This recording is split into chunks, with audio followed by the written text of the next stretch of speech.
내가 전세 사기를 당해서 피해를 봤다면은 피해자 입장에서는 빚만 남고 재산은 사라진 그런 상황이 되게 되죠. 이분들이 운 없게 전세 사기 피해를 당하셨다면은 법이 마련한 정당한 권리 행사인 회생제도 신청을 통해서 구제를 받으시는 것이 정당한 법적 권리 행사이고 하나도 부끄러울 것이 없습니다.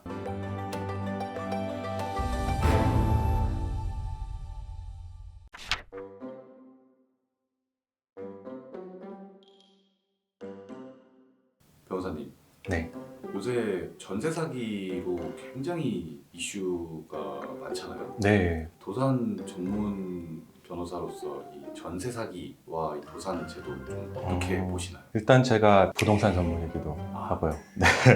그래서 전세 사기라고 하는 거는 도산제도랑 사실 제가 봤을 때 밀접한 관련이 있는데, 전세 사기의 결과는 뭐냐면은 전세 보증금을 손해보게 되는 거예요. 그런데 이 전세 보증금은 서민들이 가지고 있는 가장 큰 재산이라고 할 수 있어요. 그리고 많은 경우에는 대출을 통해서 마련한 것이 사실이고요. 그렇기 때문에 내가 전세 사기를 당해서 피해를 봤다면은 앞에 복잡한 과정을 다 제외하고 숫자적으로만 보면은 내 빚은 억대의 빚이 있는데 그 억대의 빚에 대응해서 내가 대출받았던 돈은 사라진 것이거든요. 피해자 입장에서는 빚만 남고 재산은 사라진 그런 상황이 되게 되죠. 그거를 다른 말로 하면은 어떤 사람이 빚은 많이 있는데 재산은 없는 상황이 결과적으로 만들어진 거죠. 이런 경우에 우리가 선택하는 제도가 바로 개인회생이에요. 개인회생 같은 경우에는 빚보다 재산이 적어야 되고, 그리고 두 번째로는 일정하고 지속적인 수입이 보장이 되어야 돼요. 그런데 그 두 번째 조건 같은 경우에는 누구나 가지고 있을 수 있지만, 첫 번째 빚보다 재산이 적어야 되는 이 조건은 경제적으로 어려운 상황이 아니면은 충족되기 어려운 조건이거든요. 그런데 전세 사기를 당함으로 인해서 그 조건이 충족이 되는 거죠. 내가 빚이 재산보다 많아지게 됐으니까요. 이 경우에 개인회생을 통하면은 이 빚을 탕감을 받을 수가 있습니다. 전세자금 대출로 그 목적으로 받은 대출도 결국은 개인회생에서 봤을 때는 그냥 하나의 빚이고 하나의 채권자예요. 그렇기 때문에 다른 채권과 마찬가지로 내가 일정 금액만 변제하면은 나머지 금액은 탕감받을 수 있기 때문에, 만약에 전세 사기 피해를 입어서 내가 지금 경제적으로 어려운 상황에 처했다 이러시면은 개인회생을 찾아보시는 것도 좋은 대안이 될 것입니다. 방금 막 말씀해 주시긴 했는데 네. 아마 전세 사기를 당해서 이 영상을 보시는 분들은 이런 생각도 좀 하실 것 같아요. 다른 어떤 회생이나 파산을 고려하시고 영상을 보시는 분들은 이미 네. 마음의 준비들을 좀 하시고 계시잖아요. 근데 그렇죠. 네. 전세 사기라는 건 사실 뭐 당하고 싶어서 당한 것도 아니고, 네. 회생이라는 건 정말 먼 나라 얘기였는데 네. 갑자기 내가 개인 회생을? 약간 네. 이렇게 생각하시는 분들도 좀